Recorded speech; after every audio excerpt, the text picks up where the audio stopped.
Hello and welcome. Another edition of the CorVive College Coaches Corner, where each and every Thursday try to catch up with college coaches, all levels, all divisions, from the head coaches, recruiting coordinators, director of baseball ops, just to allow families and student athletes to gain some insight into the world of college baseball. Today, we're going to have what I consider to be a very, very unique discussion. We have someone that is from the West Coast, Wilson High School out in Long Beach, California, three-time draft selection in the MLB draft, made his way over to Storrs, Connecticut, University of Connecticut, Coach Penders, one of the members of the what I call elite Hall of Fame caliber UConn baseball teams in 2011, has played minor league baseball with the Brewers. Now, after being at Siena, is at Fordham University as the recruiting coordinator and pitching coach of the Fordham Rams. And Elliot Glynn, I want to say thank you so much for taking the time to join me today. Thanks for having me, Walter. It's an honor and a privilege. I've been watching this show, watching this format for a little while, and just honored you to have me on. So thank you. Well, your ears must be burning, because anytime I'm talking to, whether it's coaches or scouts, anytime the topic turns to pitching and development, all I've been hearing prior to our talking today is Elliot Glynn. You got to have Elliot on. That guy knows what he's doing. And so I want to start there. How did you find your way to Fordham, and what was it about, the role of recruiting coordinator and pitching coach that kind of drew you to Fordham in the A-10? Yeah, so just real quick, I got my start at Siena in 2014. I was young. I was 25 years old, working for Coach Rossi up there in Loudonville. And I actually got hired there and was the hitting coach for a year. So I got a little experience on both sides of the ball. After Siena, I was, thankfully, my college pitching coach, Justin Blood, hired me at the University of Hartford and was, got my start as a pitching coach there for him in my first spring was 2015. So 2015 to 2019, he really just gave me the opportunity to learn, to fail, to try things, to recruit. I can't thank himself and Coach Malinowski, who's now the head coach at Hartford, for giving me just a chance to learn and be a part of, growing that program, to have draft picks, to have big leaguers. That was a real, just a real learning experience. And I take a lot of those lessons into what I do now. And I've been at Fordham. Oh man, this is my first season was technically COVID in 2020. So I believe this is my seventh season here at Fordham. And I think just, working for Coach Layton here, again, another guy who's given me just the opportunity to make the pitching staff my own, giving me the freedom to experiment, to learn, to grow as a coach, and playing, at a high academic institution like Fordham, giving me the opportunity to recruit all across the country. If you look at our roster from Hawaii, California, Texas, Florida, the whole East Coast, North Carolina to Maine, the opportunity to scour the earth, scour the country for players who want to play at Fordham, want to be in New York City, and then playing in the Atlantic 10. I have a friend of mine who coaches in the league, a teammate on that 2011 UConn team, Dave Fisher, who's at Rhode Island, who we just finished playing this weekend.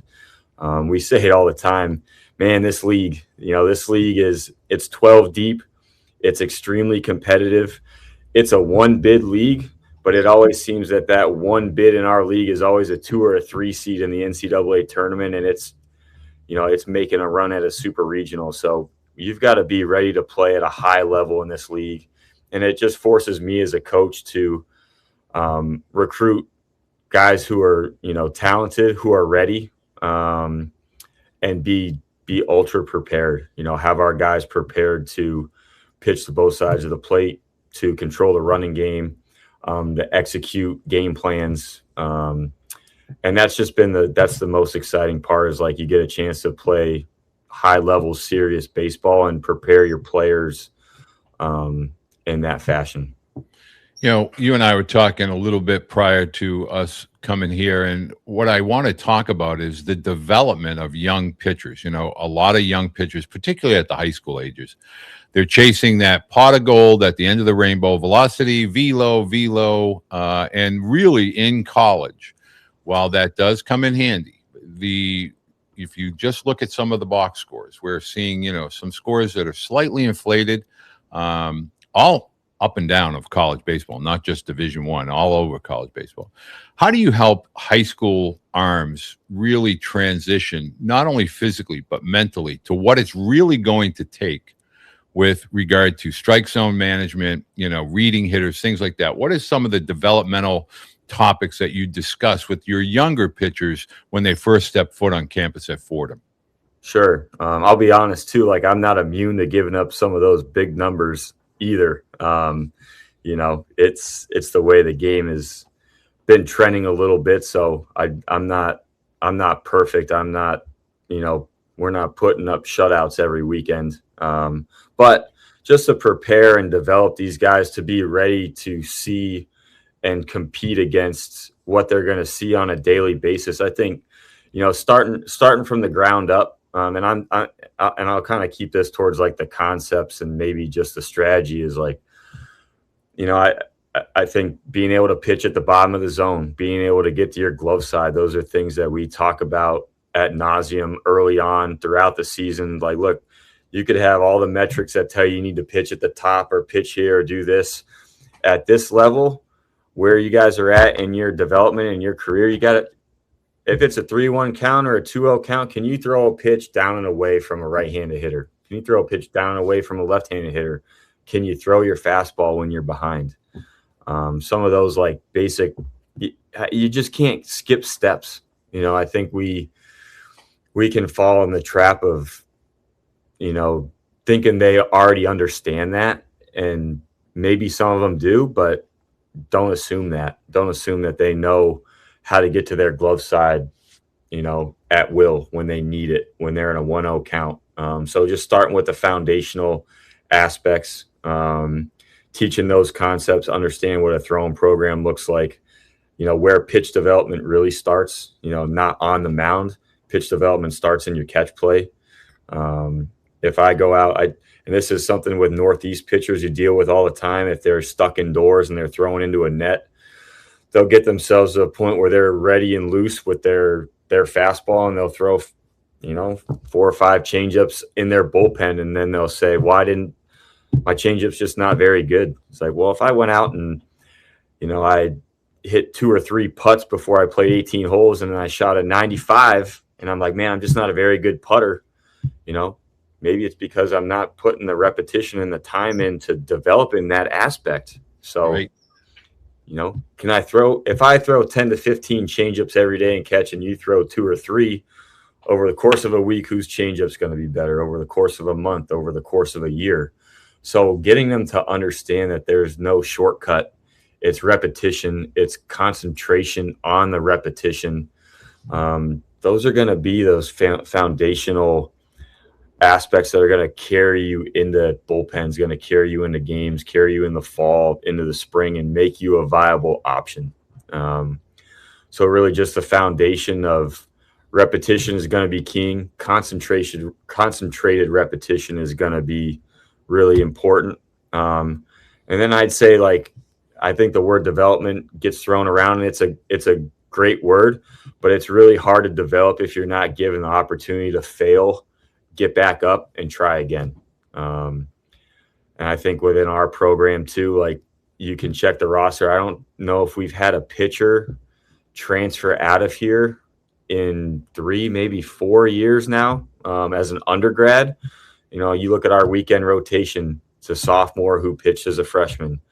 You know, Saturday is a sophomore who pitched as a freshman. Sunday is a junior who's been pitching here since he was a freshman. So it's just, you know, a little leeway to fail, and then helping them through that failure, and, you know, helping them understand, hey, this is maybe one adjustment we need to make to be successful, but helping them through those things. And, always going back to when failure does strike, can you get back into your routine? Can you go back to the fundamentals? Are we executing the fundamentals of throwing and pitching at the best of our ability? And if the answer is no, then that's where we start. If the answer is yes, then we can maybe dig into some more, I call more complex concepts. But I think that's, a long-winded answer, but I think those are some very important aspects of just development, especially at this level of the game. And I think it's important to have parents and athletes remember repetition equals retention. Without repetition, there can be no retention. So I always say that. I've been saying that since 1974 when I heard that from a coach. So I want to ask you a little bit about Fordham. People here in New York City, they go, oh my goodness, we're going to get lost. What makes Fordham, like the campus, the community, the academics, the classroom, and so forth, from a student athlete's perspective? Now, you mentioned you have athletes from Texas and Hawaii and, all these warm weather states. Somebody hears New York City, they think, oh man, it's cold there. There's a lot of people. I'm going to be lost. What makes the campus inviting in your perspective? And when you have recruits and their parents and families on campus, what's their first takeaway with regard to the academic culture of Fordham University?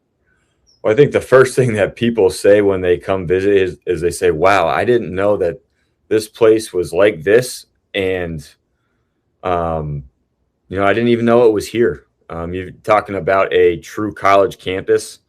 It's not, it's all of our classrooms, all of our buildings, all of our dorms are on campus. It's not mixed in with the city. It's not mixed in with the Bronx. It's all right here. Our beautiful fields right in the middle of campus. It's 2.5 minutes from our academic advisors and where study hall is held.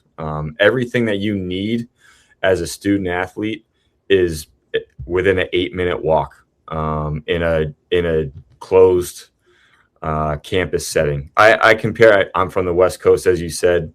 If you've ever been to USC, Southern California, it's a very, very similar. So you just don't realize how beautiful it is. The architecture. This is one of the oldest campuses, the oldest schools in the country. We are the oldest and the winningest Division I baseball program in the country right now. Now it's because we've been around the longest. I think if you look it up right now, we're still 1,000 wins in front of Texas. Wow.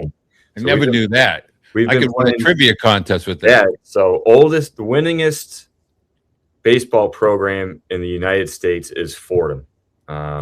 Over 4,600 wins. I believe Fordham and Rutgers played the first ever college baseball game. It was either 1859 or 1861. I got to brush up on some of these things. But you're talking about a rich tradition at a campus in, the most famous, the most beautiful city in the world, in New York City. All the opportunities from an academic standpoint, from an athletic standpoint, from an opportunity standpoint, are right at your fingertips. You're going to put yourself in the epicenter of everything. As Frank Sinatra said, you can make it here, you can make it anywhere. So, I say this on a visit. I say this at camps. This place isn't for everybody, but if it is for you, the opportunities that you're going to have that you may not have somewhere, you're going to have opportunities here you're not going to have somewhere else. And all that you're trying to do in your life and your career is give yourself opportunities. The definition of luck is preparation and opportunity. Amen. So the ability to be here, and we talk about this. I know you had Coach Yurkow on here. I'd say it maybe a little bit differently, but kind of getting the same thing. Like, we want guys who are going to be elite at both. Can you be elite in the classroom and elite on the baseball field? It can't be like, I'm elite in the classroom and, okay on the field, or I can't be elite on the field and, just okay at the other one. We want guys who are elite at both, who want to be elite at both, and who are going to, approach it that way. we will find those guys. They are out there. They may say no to us, but that doesn't mean that we're not going to put the effort forward. So just elite city, really unbelievable academics with a really impressive. The first thing I noticed about Fordham was just the network, the alumni network, the network within New York City, and the opportunities that affords all of our student athletes to have, and then getting to play in the Atlantic 10, playing a really high level of baseball that's going to challenge you. You're going to fail, but you're going to be able to regroup and find ways to get better and go out there and play again. So it's just an incredible place to be able to grow up, learn about yourself, and put yourself in position to have great opportunities. Now, we were talking on the same kind of vibe and line of thought with regard to academics. The show ball showcase, network, with regard to the 10 stops that they make throughout the country, the West Coast, Chicago, New York, Florida, obviously Boston. That kind of allows you to really skew in on those academic orientated student athletes. But when you're at an event, particularly like show ball, because there are 60, maybe 80 coaches of similar schools to Fordham, what are some of the kind of dynamics that might have a student athlete might be able to separate themselves, from the conventional 60-yard dash and radar gun? What are some of the things that you're going to kind of really hone in on and say, okay, now that's somebody that I think I want to begin to focus in on a little bit? What are some of those tools or visual things that you're looking at when you're recruiting? Yeah, I always think about this and try to look for it too, is just kind of like the energy and the attitude that guys move around the field with. Like, are they like, I'm not saying like over the top vocal, but like you can see guys who have a little bit of bounce to them, who have a little pep in just what they're doing in a given day. So just that really good body language, that that guy who's not upset when he makes one bad throw. Because look, like the showcase is great, but I'm sure there's pressure for each guy, to make the perfect throw, to take the perfect round of BP. And sometimes it's the guy who, takes a bad swing or makes a mistake and it doesn't affect how they move around the rest of the day. So that'd be just one of them, just how you go about, like the energy that you provide, that you kind of carry yourself with. That's a big one. I think the opportunity to get to interact with guys, talk to them, see what kind of questions they ask, see if they're going to come up to you. Have they done any research? Hey, I know about your university. I know about your baseball program. I'm letting you know I'm interested. If you show that you've done some research and that you've taken some initiative, that goes a long way. You don't have to do it on every school, but if you have, 8 to 10 that you are interested in, do a little background on how their season went, how they pitched, how they swung the bats, maybe what their majors are and how those line up. So approaching coaches, not being bashful, doing a little bit of research, carrying yourself with a little bit of self-confidence, like a little bit of belief, eye contact, shoulders back. Those are some big ones. Obviously the metrics on the field are, that's going to get you in the door. That's like the prerequisite. But when someone interacts with you and has a little bit of can interact like a human being, that's important nowadays, because we're going to spend, if you're going to come here or I'm going to recruit you, we're going to spend a lot of time together. And I want to spend time around people who I want to spend time with at the end of the day. So those are some things I think kids can do to really stick out, is, do a little bit of research, carry yourself with a little bit of pride, a little bit of like positive self-belief. And when you're on the field and you're going through games, reps, your showcase portion, doing it with a little bit of bounce, doing it with a little bit of, good energy, good positive, vibe, if you want to call it that. One of the questions that I don't get to ask too many coaches, but I'm going to sneak this one in. A lot of athletes, obviously, you and I, back when we were playing, we're always envisioning a professional career.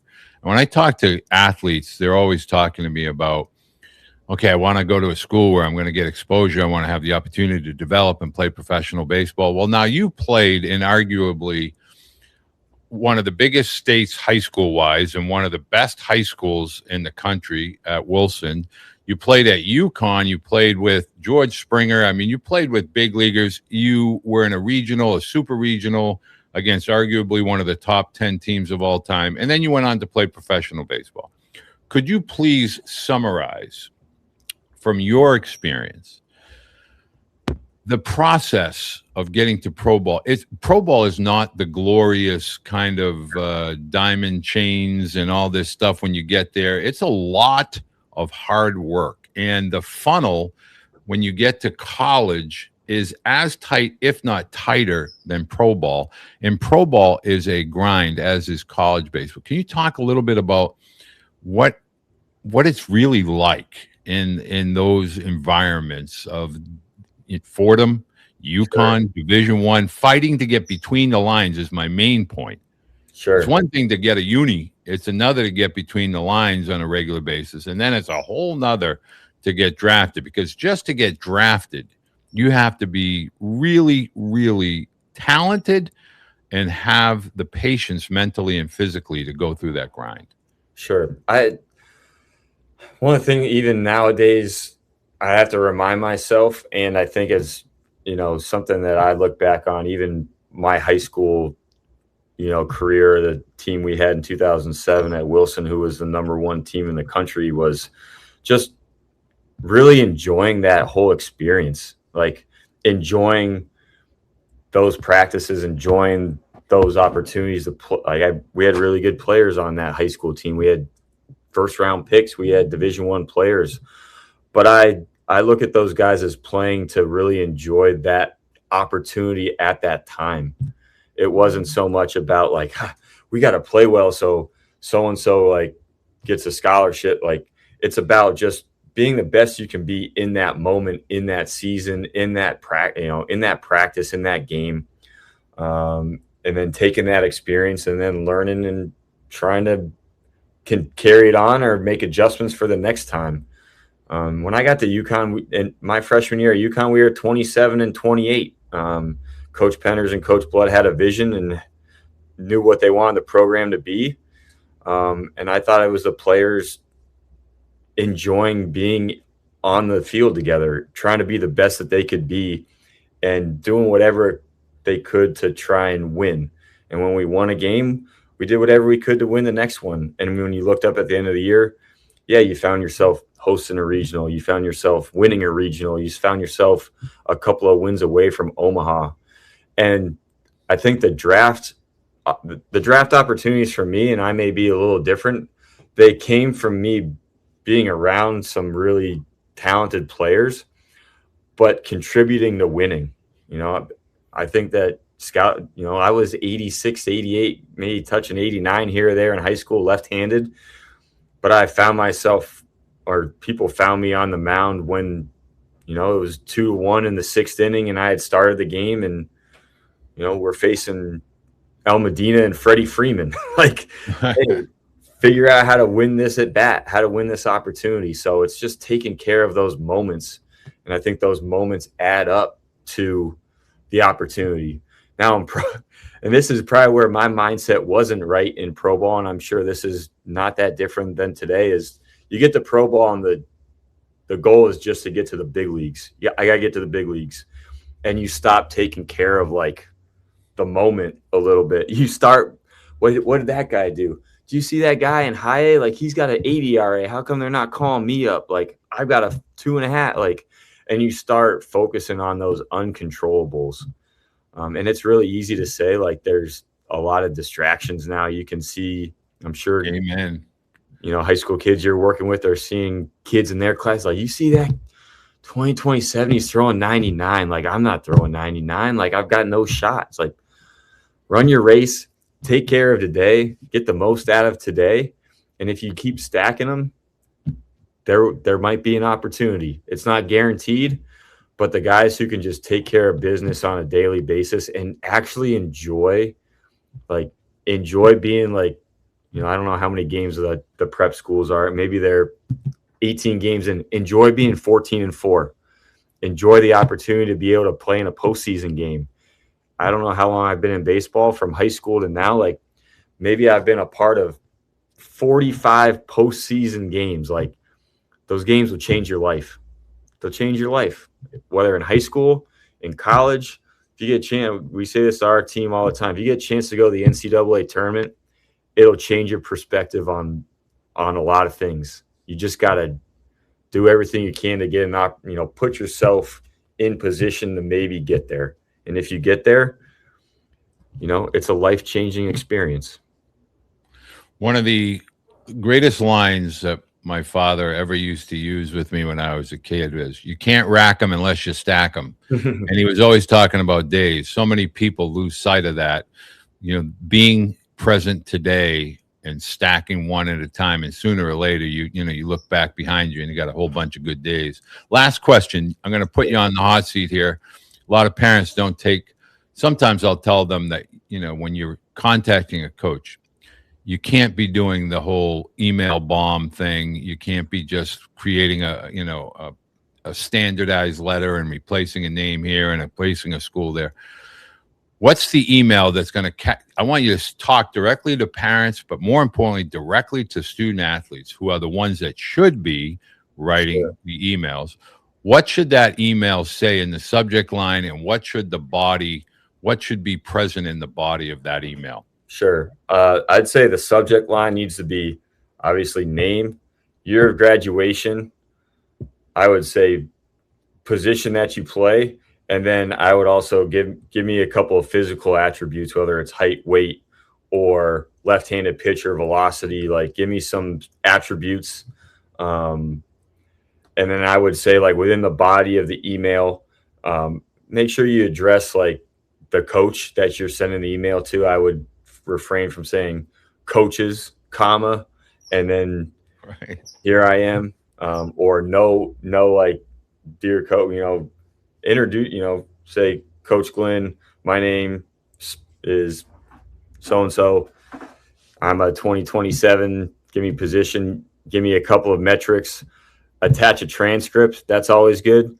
I think in this day and age, the easiest way for us to kind of recruit and see videos, like give me a link to like a Twitter profile. I think a lot of recruiting these days is done on X, on Twitter, whatever you want to call it.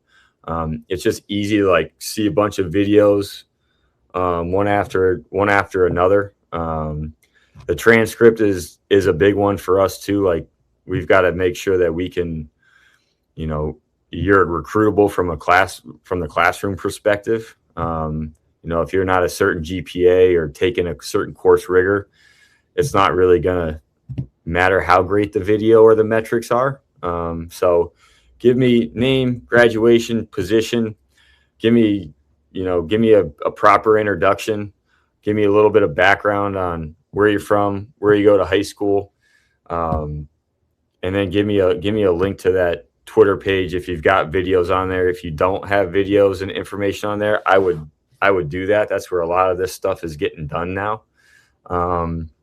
And give me a couple of good angles to see whether it's on the mound, like how you move, ball out of hands, how you can locate, maybe a couple side view shots.